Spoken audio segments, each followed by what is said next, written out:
Something very strange is developing right now across the country, and I want to make sure that everybody is aware of what is coming over the next couple of weeks, because this is not a typical late May weather pattern at all. We are watching a weather setup that is honestly one of the more unusual ones I've seen in quite some time for this time of year. And it involves multiple things happening all at once. We've got an anomalous blocking pattern that is refusing to budge, a jet stream that is completely out of whack for late May, cold air that is diving much further south than it should be, and on top of all of that, we are watching what could become a significant severe weather outbreak across parts of the country that normally wouldn't even be in the discussion this late into the spring season. And I also want to talk about something that a lot of people are going to find hard to believe when I say it out loud, but we could actually be talking about snowfall in areas that have not seen a single snowflake in months. I know that sounds absolutely wild for the end of May and heading into early June, but I'm going to walk you through exactly why this is happening and what it means for your area over the next 7 to 14 days. So let's get right into it because there is a lot to cover today and I don't want to waste any time.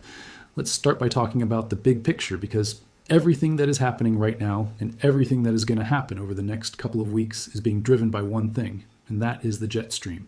And right now, the jet stream is doing something that is genuinely strange for this time of year. Instead of taking that nice flat west to east flow that we typically see heading into June, it is dipping extremely far to the south on the eastern side of the country while simultaneously building a massive ridge across the central part of the nation.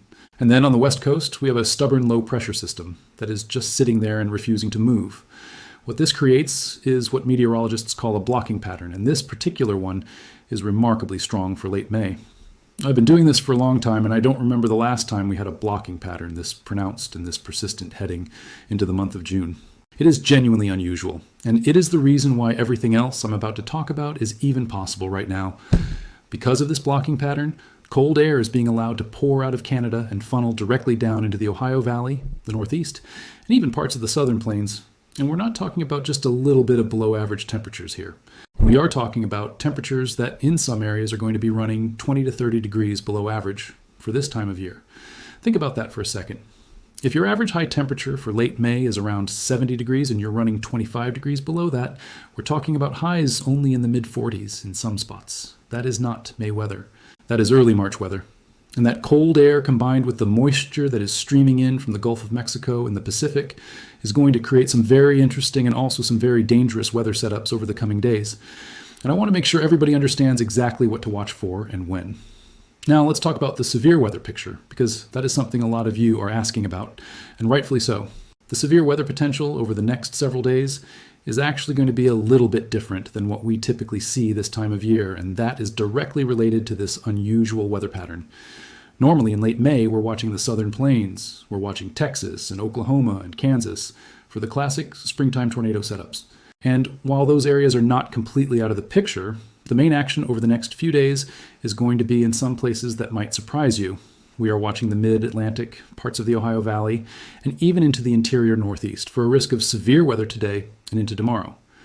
The Storm Prediction Center has already highlighted portions of West Virginia, Maryland, and Delaware for a slight risk of severe weather, and that is a level 2 out of 5.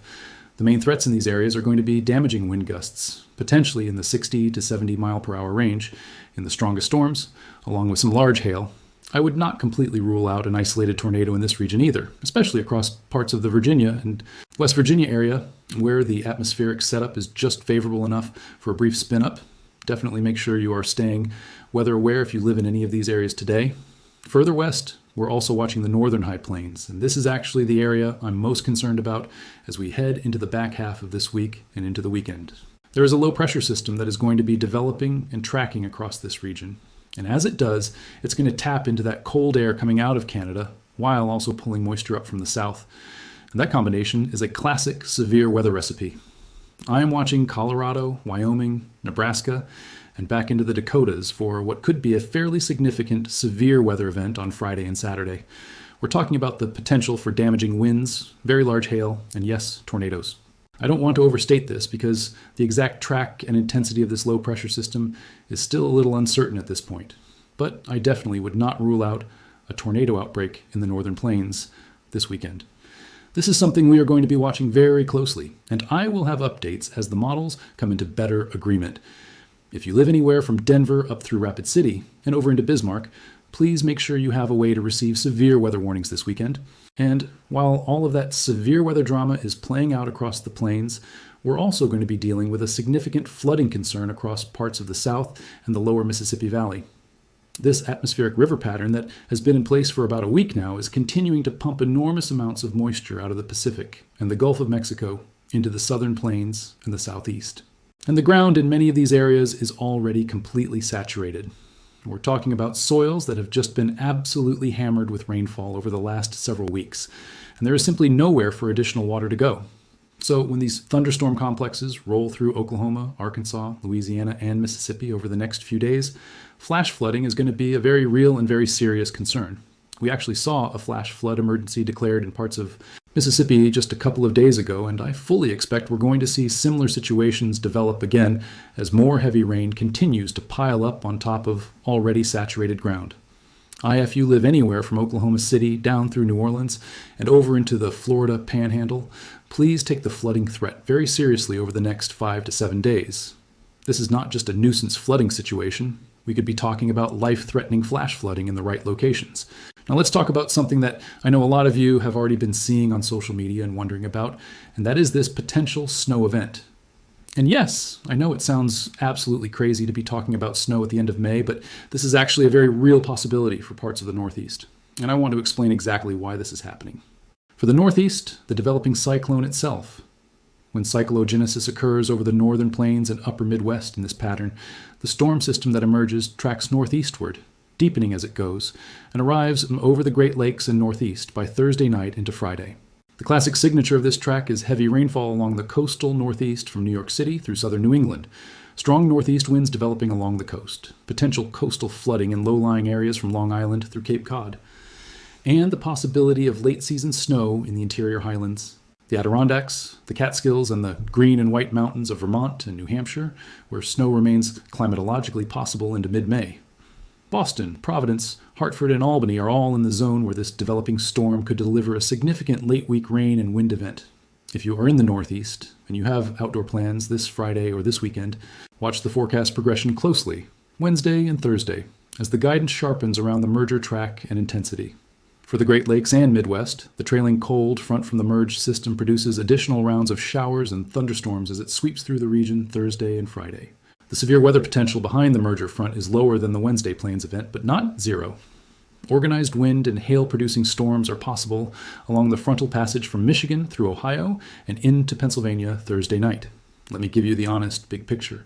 What is happening this week is not an isolated meteorological event. It is the continuation of a large-scale atmospheric pattern that has been running since the first week of March, driven by the same Canadian blocking feature that refuses to dislodge, the same repeated Gulf moisture return, and the same sequence of Pacific energy ejections that have fueled every major outbreak and flooding event of this spring. The closed upper low over eastern Canada that has been the engine of this entire season is still there, still spinning, still ejecting shortwave energy downstream across the central and eastern United States. The machine has not stopped. What makes this week different from prior weeks is the magnitude of the Pacific contribution. The closed low tracking in from the southwest is a more energetic, more persistent upper-level feature than the shortwaves that preceded it. When it merges with the Canadian low's trough energy late in the week, the combined system carries more potential than either of the contributing features alone. The resulting cyclogenesis over the northeast is the most significant large-scale weather development in the past 10 days, and the one that is going to affect the most people in the most diverse ways simultaneously. The 2026 season has already produced a tornado emergency for Brookhaven, Mississippi.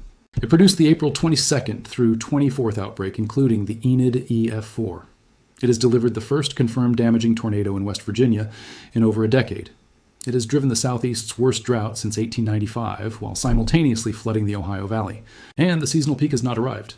The most historically active week in American tornado records, May 19th through 26th, is less than 2 weeks away. The large-scale pattern shows no signs of breaking down before that window opens. Here's exactly where you stand today, Monday, May 9th, 2026. Storm 1, the Canadian blocking low, has been anchored over central Canada for nearly 2 weeks. It is driving the cold front that currently extends from the Great Lakes into the Central Plains. Monday night brings isolated severe thunderstorms along that front from Kansas through Indiana and Ohio. Overnight alerts are required tonight. Storm 2, the Pacific closed low, is crossing the interior southwest right now. It delivers late season mountain snow to Wyoming and Colorado through Wednesday with 6+ inch probabilities above 8,000 feet. It ejects into the Central Plains Tuesday night and drives a significant severe weather event Wednesday night from western Oklahoma through central Kansas and southern Nebraska.